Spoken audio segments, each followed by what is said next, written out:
পৃথিবীর সবথেকে ভয়ঙ্কর পতাকা কালো পতাকা উড়ালো ইরান। আমরা জানি কালো পতাকার মানে কি।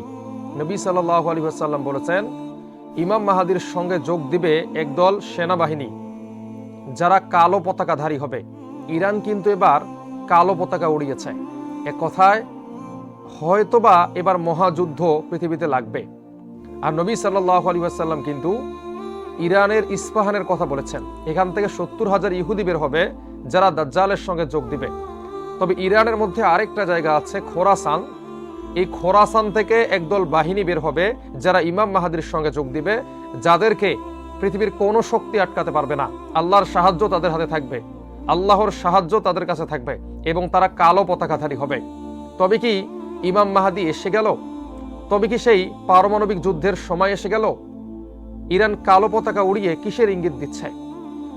ইরানের মানুষেরা মনে করে কালো পতাকা উড়ানো হয় ওই কারণে যখন সর্বাত্মক যুদ্ধের প্রস্তুতি গ্রহণ করা হয়, হয় মারবো না হলে মরবো।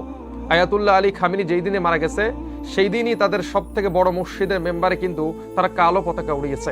এক কথায় তারা সর্বাত্মক যুদ্ধের জন্য প্রস্তুতি গ্রহণ করেছে, হয় থাকবো না হয় মারবো, দুইটার একটা। তো কালো পতাকা অবশ্যই কাফের মুশরিকদের কাছে ভয়ঙ্কর, কেননা তারা নবী সাল্লাল্লাহু আলাইহি ওয়াসাল্লামের ভবিষ্যৎবাণীগুলো পড়েছে। তারা জানে এই কালো পতাকা অত্যন্ত ভয়ঙ্কর ইহুদি খ্রিস্টানদের জন্য।